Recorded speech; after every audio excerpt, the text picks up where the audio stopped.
పిల్లలు ఎప్పుడు కూడా దేవుని సన్నిధి విషయంలో మనము నిర్లక్ష్యాన్ని చూపించి దేవుని ఆత్మను మనం దుఃఖపెట్టద్దు. పొలం పనికి పొద్దున ఎన్నిటికి వెళ్తున్నారు అమ్మా? 6 గంటలకు వెళ్ళిపోతున్నారా? మరి అందరితో కూలికి పోయేటప్పుడు నువ్వు ఇట్లనే చెప్తున్నావయ్యా, 7-7:30కు నీ ఇష్టం వచ్చినట్టు పోతున్నావు కూలికి.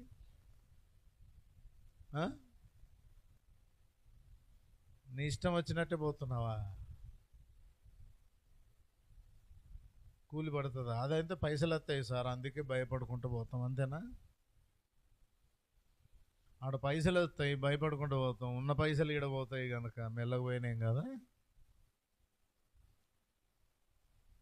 చెప్పండి. ఒక కూలికి పిలిచిన యజమానునికి భయపడినంత దేవునికి భయపడుతున్నామా?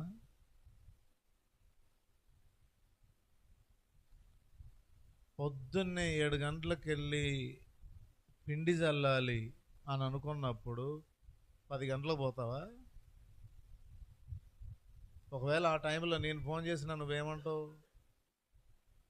అబ్బా అస్సలు కుదరదన్నా, ప్లీజ్ అన్నా, మేము పిండి చల్లుకోవాలి, ఆల్రెడీ తయారైనాం అంటావా? నవా? నీ పని మీద ఉన్న శ్రద్ధ, నీ కూలి మీద ఉన్న శ్రద్ధ దేవుని ఇంటి మీద ఎందుకు లేకుండా పోతుంది? ఒకసారి పరిశీలన చేసుకోవాలా. దేవుని ఇంటి మీద ఎందుకు లేదు? ఆరాధించే వాళ్ళ ఆలస్యమే, వాయిద్యాలు వాయించే వాళ్ళ ఆలస్యమే, పాటలు పాడేవారు ఆలస్యమే. నాకు తెలిసి ఇంత పోకపోతే బాగుండదేమో అని వచ్చినట్టున్నారు, అంతేనా? ఈ కాస్త పోకపోతే బాగోదు, దేవుడు దుఃఖపడతాడు, అన్నిటికంటే అయ్యగారు దుఃఖపడతాడు, ఎందుకు వచ్చిన గొడవ, మళ్ళీ ఏదైనా ప్రసంగం మీద మా మీద కోపం అంతా తీసేస్తాడు, పోయేస్తే ఓ పని అయిపోద్ది అనుకున్నారేంటి?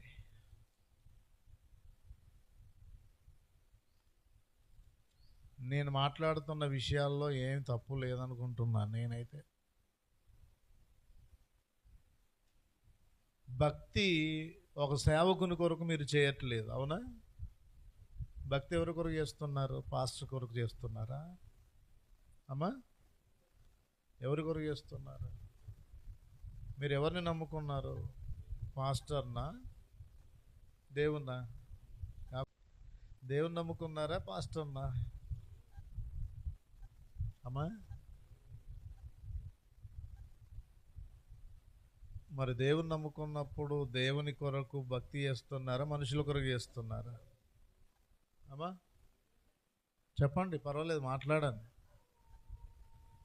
మరి దేవుని కొరకు భక్తి చేసినప్పుడు దేవుని కొరకు మన ఆసక్తి ఏది? దేవుని సంపూర్ణంగా ప్రేమించడం నేర్చుకోలేకపోతున్నారు మీరు. దేవుణ్ణి సేవించడం ఇంకా నేర్చుకోలేకపోతున్నారు, వెంబడించడం నేర్చుకోలేకపోతున్నారు, పరిచర్య చేయడం నేర్చుకోలేకపోతున్నారు.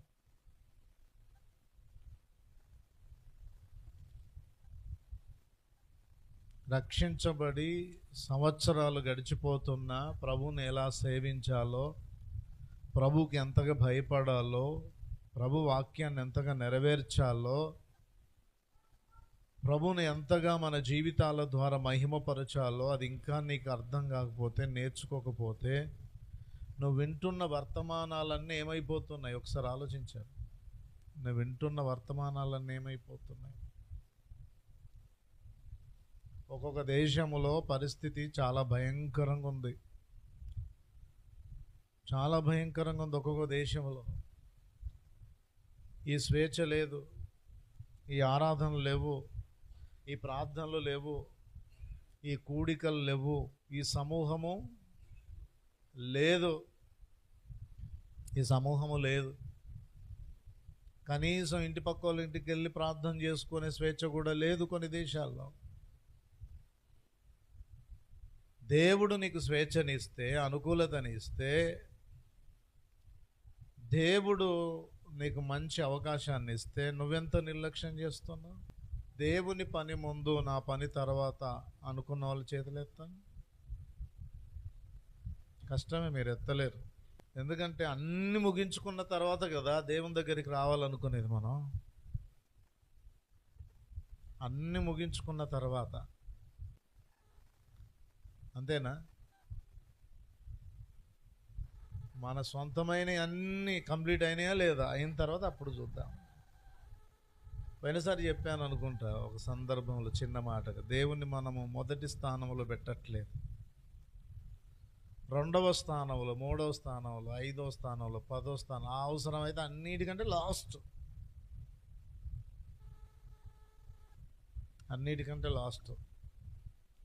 ఎందుకంటే నీకు ఆయన ఆహారం ఇస్తున్నాడు, ఎందుకంటే నీకు ఆరోగ్యం ఇస్తున్నాడు, ఎందుకంటే నీకు ఆయుష్ని ఇస్తున్నాడు, ఎందుకంటే నేను సజీవం కాపాడుతున్నాడు, ఎందుకంటే ఆయన నీ కొరకు ప్రాణం పెట్టాడు కనుక నువ్వు ఆయనకి ఇచ్చే స్థానం ఏంటిది?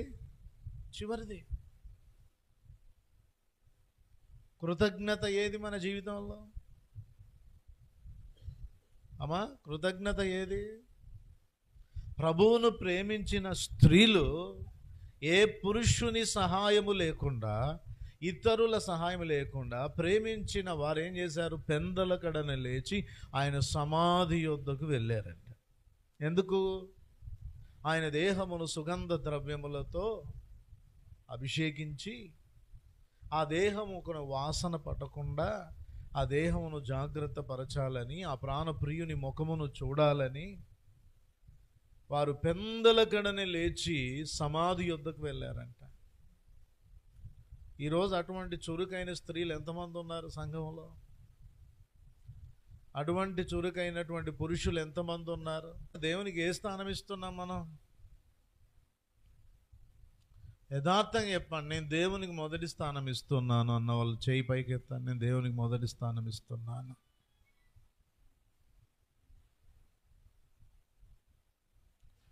నేను చెప్తున్నాను, ఒకవేళ మీకు బాధ అనిపించవచ్చు కొన్ని విషయాలు, కానీ మీరు దేవుని రాజ్యమునకు చేర్చబడే భక్తి చేయాలని, ఆత్మీయతా స్థితిలోనికి నడిపించబడాలని నేను కోరుకుంటున్నాను. దేవునికి స్తోత్రం కలుగును గాక.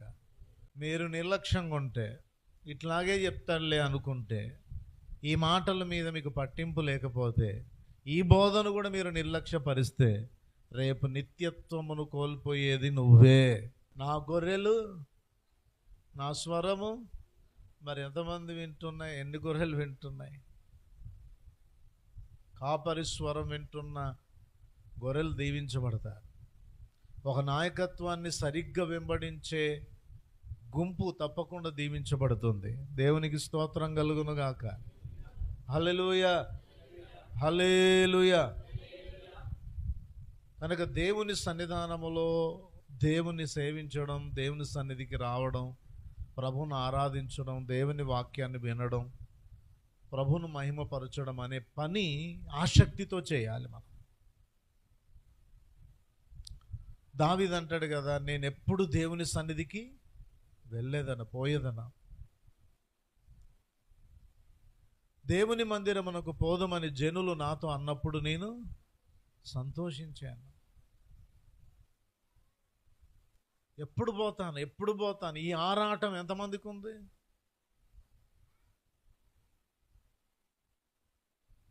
చెప్పండి, ఆరాటం ఎంతమంది? చేతులు లేవట్లేదంటే మీకు నేను చెప్తున్నారు, మీ ఆన్సర్ ఏంటిది?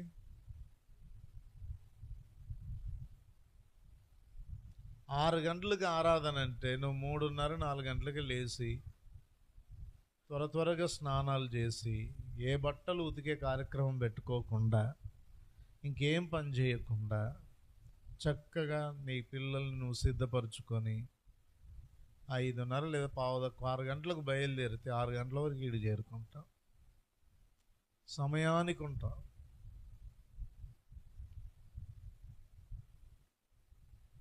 ఆరంభ ప్రార్థన మొదలుకొని ఆశీర్వాదం వరకు ఉండే విశ్వాసి.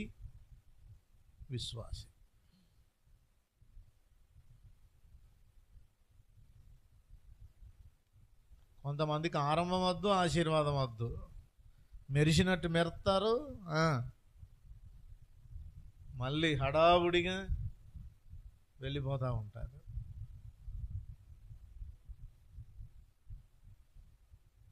ప్రియులారా, దయచేసి గమనించండి, మీరు దేవుణ్ణి ప్రేమిస్తున్నారు, దేవుణ్ణి సేవిస్తున్నారని చెబుతున్నప్పుడు మీ క్రియలు చాలా, చెప్పండి, మీ క్రియలు చాలా ప్రాముఖ్యం. దేవుని వాక్య భాగములో 69వ కీర్తన 9వ వచనాన్ని మనం చదువుకుందాం.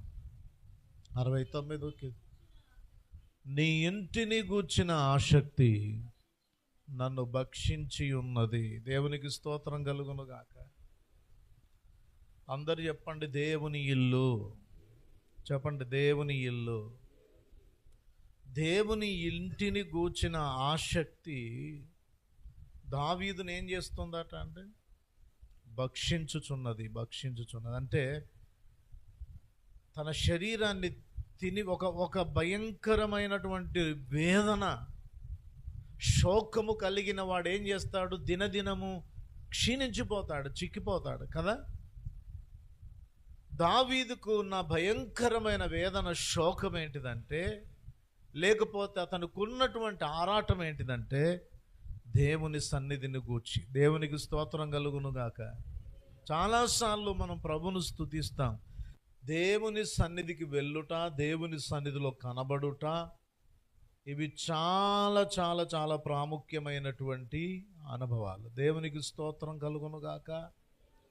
ఇంకొక సందర్భములో కూడా దావీదు దేవుని సన్నిధానములో దేవుని సహాయమును కోరుతూ ప్రార్థించిన ఆ సందర్భాన్ని నేను మీకు జ్ఞాపకము చేస్తాను. 27వ కీర్తన 4వ వచనాన్ని మనం చదువుకుందాం.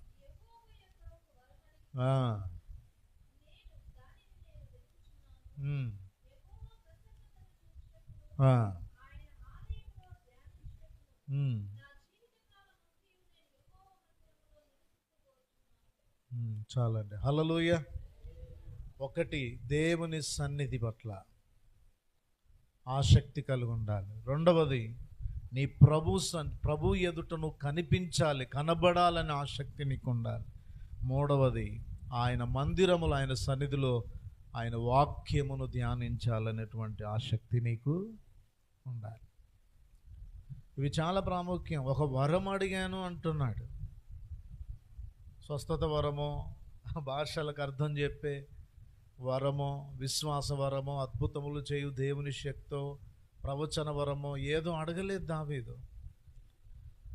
దేవుని ప్రసన్నతను చూచుటకు, ఆయన ఆలయములో ధ్యానించుటకు, యెహోవా మందిరములో నేను నివసింపగోరుతున్నాను. ఆ అనుభవం నాకు దయచేయి ప్రభువా, ఈ ఒక్క వరము నాకు దయచేయి ప్రభువా అని దావీదు దేవుని సన్నిధిలో ప్రార్థిస్తున్నాడు.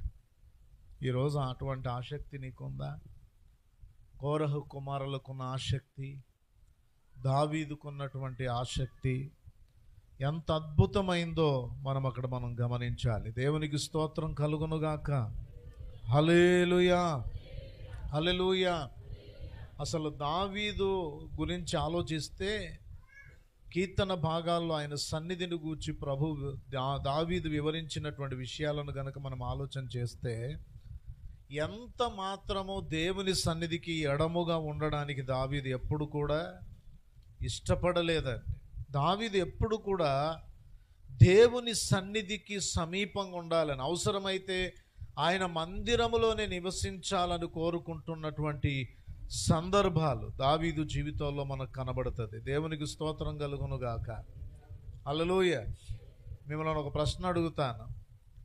ఎవరు దేవుని సన్నిధిని అంతగా కోరుకుంటారు చెప్పండి?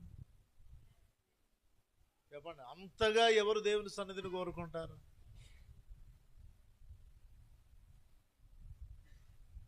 నేను వెళ్ళాలి, ఎప్పుడు వెళ్తాను, ఎప్పుడు కనబడతాను, ఎప్పుడు దేవుని మాటలు ధ్యానిస్తాను, ఈ మంట. ఆయన మనతో మాటలాడుచుండగా మన హృదయములు మండలేదా? మంట పుట్టించే, బలమునిచ్చే, జీవమునిచ్చే, బ్రతికించే, జీవింపజేసే, నిత్యత్వానికి నిన్ను యోగ్యునిగా సిద్ధపరిచే ఆయన మాటలు ధ్యానించాలనే ఆశ నీకుంటే నీ ఇష్టం వచ్చినప్పుడు రావు. నువ్వు సరిగైన సమయానికి దేవుని సన్నిధిలో ఉంటా. అమ్మో, నా ప్రభువు నా కొరకు ఎదురు చూస్తాడు. నిజమే. ఎంతమంది నమ్ముతున్నారు? ప్రభువు తన సన్నిధిలో మనం ఒక సమయం పెట్టుకున్నప్పుడట, ఆ సమయానికి ముందుగా ఆయన వచ్చి మన కొరకు ఎదురు చూస్తూ ఉంటాడంట. మరి ఆయన 6 గంటలకు ముందుగా వచ్చి మన కొరకు ఆసీనుడై ఉంటే మనం ఎప్పుడు వస్తున్నాం? తీరికగా మన పనులన్నీ ముగించుకొని నిదానంగా బయలుదేరుతున్నాం. ఆగు ఇంకా కొన్ని ఉన్నాయి, అవి చూసుకొని వస్తున్నా అంటున్నా. నీ ప్రేమ ఏది ప్రభు పట్ల? నీ ఆసక్తి ఏది? దావీదు ఎంత ప్రభు సన్నిధిని, మందిరాన్ని, ఆయన సహవాసాన్ని కోరుకున్నాడు చూడండి. మొదటి సమూయేలు గ్రంథము 26వ అధ్యాయము 20వ వచనాన్ని చదువుకుందాం. నా దేశమునకు దూరముగాను యెహోవా సన్నిధికి ఎడముగాను నేను మరణము నొందకపోవుదునుగాక. ఆయన చావు కూడా దేవుని సన్నిధిలోనే కలిగి ఉండాలని కోరుకున్నవాడు దావీదు. దేవుడు ఏర్పరచుకున్న యెరూషలేముకు, ఆయన సన్నిధికి దూరముగా నేను మరణమొందకపోదునుగాక. అక్కడ అంటాడు కింద, మనం ఇంకా చూస్తే ఆ 20వ వచనములో, ఒకడు పర్వతం మీద కౌజు పిట్టను తరిమినట్లు ఇశ్రాయేలు రాజు అయిన నీవు మిన్నల్లిని వెదుకుటకై బయలుదేరి వచ్చితివి. సౌలు చేత తరమబడుతున్న సమయములో కూడా దావీదు దేవుని సన్నిధానములో సన్నిధిని గురించి ఆలోచిస్తున్నాడు తప్ప, ఈ సౌలు నన్ను ఎందుకు ఇలా తరుముతున్నాడు, ఈ సౌలుకు పిచ్చి పట్టిందా, వీని ఎట్లా లేపేసేయాలి, ఎట్లా ఈయనకి సంగతి చూసుకోవాలి, ఈయన పరిస్థితి ఏందని దాని గురించి ఆలోచించట్లేదు. తరమబడుతున్న సమయంలో కూడా దేని గురించి ఆలోచిస్తున్నాడు? అమ్మ చెప్పండి. దేవుని సన్నిధిని గురించే ఆలోచిస్తున్నాడు. ఎంత దేవుని సన్నిధిని ప్రేమించిన వాడు దావీదు, ఎంత దేవుని సన్నిధిని కోరుకున్నవాడు దావీదు. దేవునికి స్తోత్రం కలుగునుగాక. హల్లెలూయా, హల్లెలూయా. ఎక్కలేని ఎత్తైన కొండ ఎక్కించుము నన్ను పరిశుద్ధ కుండ, ఎక్కలేని ఎత్తైన కొండ ఎక్కించుము నన్ను పరిశుద్ధ కొండ, చక్కని ప్రభుని మోము చూడా, చక్కని ప్రభుని మోము చూడ, నీ కొరకేనే వెదకేను దేవా, నాకొకసారి కనిపించరావా, నీ కొరకేనే వెదకేను దేవా, నాకొకసారి కనిపించరావా. ప్రభు మొర వినవా, ప్రభు మొర వినవా, నీ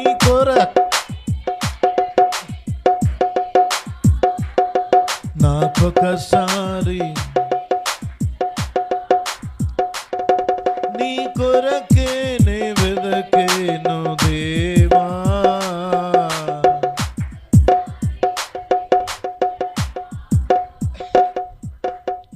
రెండో సమూయేలు గ్రంథం 15వ అధ్యాయం 30వ వచనం చదవండి.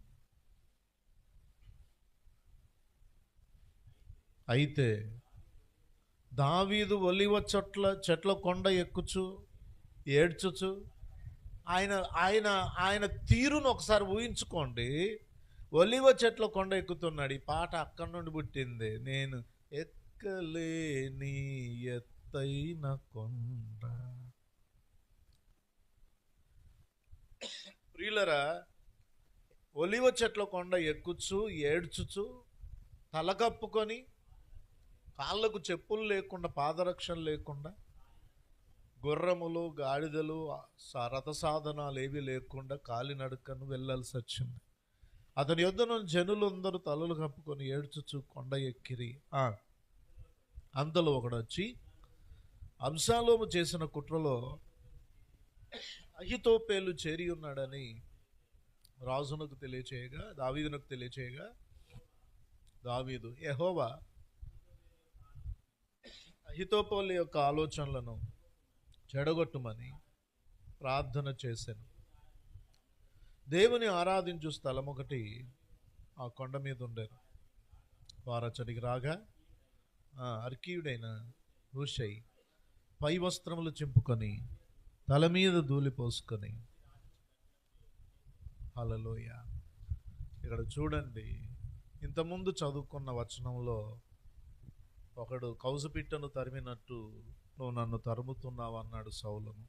అక్కడ సౌలు చేత తరమబడుతున్నప్పుడు నా దేవుని పట్టణానికి, ఆయన సన్నిధికి ఎడముగా నేను మరణమందుకు పోదునుగాక అన్నాడు. ఇక్కడ తన సొంత కుమారుడు అబ్షాలోము 15వ అధ్యాయం 1వ వచనం చూడండి. ఇది అయిన తర్వాత అబ్షాలోము ఒక రథమును గుర్రమును సిద్ధపరిచి తన ఎదుట పరిగెత్తుటకై 70 మంది బంటులను ఏర్పరచుకున్నాను. ఇక్కడ తన కుమారుడే దావీదుకు విరోధంగా లేచినప్పుడు అతడు తను తాను పట్టాభిషేకము చేసుకొని రాజాధికారము చేత పట్టుకోవడానికి దావీదుకు విరోధంగా లేచినప్పుడు దావీదు యెరూషలేమును విడిచిపెట్టి పోవాల్సి వచ్చింది. ప్రియులరా, దేవాతి దేవుని సన్నిధానములు అక్కడ 14వ వచనం చూడండి. అదే 15వ అధ్యాయం 14. దావీదు యెరూషలేమునందున్న తన సేవకులకందరికీ ఇలాగ ఆజ్ఞ ఇచ్చాను, అబ్షాలోము చేతిలో నుండి మనం తప్పించుకొని రక్షణ నొందలేం, మనం పారిపోదాము రండి. అతడు హఠాత్తుగా వచ్చి మనలను పట్టుకొనకను మన కీడు చేయకను పట్టణమును కత్తివాత హతము చేయకను ఉండునట్లు మనము త్వరగా వెళ్ళిపోదాము రండి. ప్రియులరా, 16వ వచనం చూడండి. అప్పుడు రాజనగరిని కనిపెట్టుటకై ఉపపత్నులకు 10 మందిని ఉంచిన ఎదుట తన ఇంటి వారందరిని వెలబెట్టుకొని కాలినడకను బయలుదేరాను. రాజును అతని ఇంటి వారిని బయలుదేరి బెత్మెర్హాకు వచ్చి బస చేసిరు. అతడు సేవకులందరూ అతడు ఇరుపార్శ్వముల నడిచిరి. కెరేతీయులందరూ పెలేతీయులందరూ గాతు నుండి వచ్చిన 600 మంది గిత్తీయులను రాజునకు ముందుగా నడిచిరి. సొంత కుమారుడే శత్రువుగా మారినప్పుడు, దావీదు యెరూషలేమును విడిచి పారిపోవలసి వచ్చినప్పుడు ఒలీవల చెట్ల కొండ ఎక్కుతున్నాడంట. ఎందుకు ఎక్కుతున్నాడు అనే ప్రశ్నకు 32వ వచనం, దేవుణ్ణి ఆరాధించు స్థలం ఒకటి ఆ కొండ మీద ఉండెను. గట్టిగా చప్పలు కొట్టి దేవుని స్తోత్రాలు చెల్లించాలి. హల్లెలూయా. చూసారా,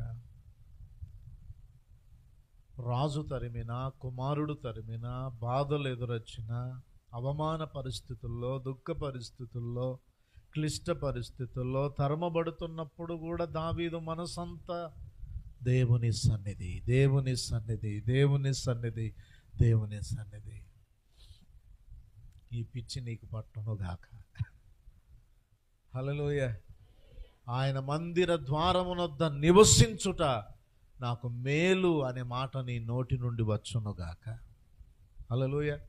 భక్తిహీనుల గుడారములో నివసించుట కంటే నా దేవుని మందిర ద్వారమునొద్ద నివసించుట నాకు మేలు. యెహోవా మందిర ఆవరణములో 1 దినము గడుపుట 1000 దినముల కంటే శ్రేష్ఠ. 1000 దినాలు నువ్వు బ్రతికి ఉన్నదానికంటే ఒక్కరోజు దేవుని సన్నిధిలో నువ్వు గడుపుతున్నావే, ఆ 1000 రోజుల కంటే కూడా ఎంతో విలువైందంట. నువ్వు గడిపే ఆ దినం, ఆ సమయం నీ జీవితానికి అది ఎంతో ఆశీర్వాదకరం. దేవునికి స్తోత్రం కలుగునుగాక. నీకు ₹1,00,000 ఒకటి ఇస్తానని చెప్పినా కూడా నీవు మందిరము, సన్నిధి, దేవుని వాక్యము, ఆయన సన్నిధిలో కనబడాలి. ఈ తలంపులతోనే నువ్వు నింపబడాలి.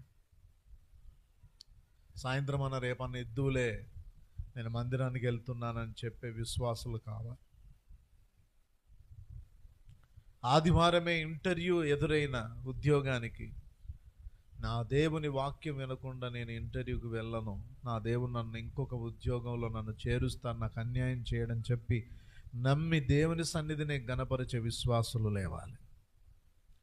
ఎంత గొప్ప లాభము చేకూర్చబడే వ్యాపారం ఆ దినము నీకు జరుగుతుందనే ఆశలు నీకు ఉన్నా, నా దేవుని సన్నిధి కంటే అది గొప్పది కాదనే ఆలోచనతో నింపబడాలి.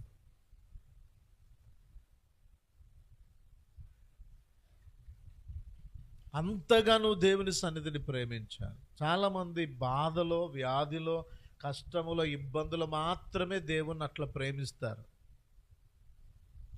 ఆ సమస్యలు తీరాయి అనుకోండి, ఆ పరిస్థితులు కొద్దిగా సద్దుమనిగా అనుకోండి, ఇక ఆ భక్తి చల్లారిపోద్ది.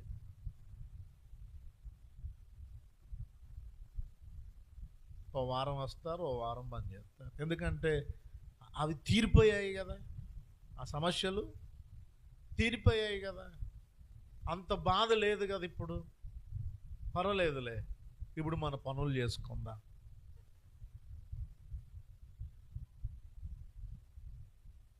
ఊర్లో ఒకటి తయారు చేశారు, శనివారం సంత.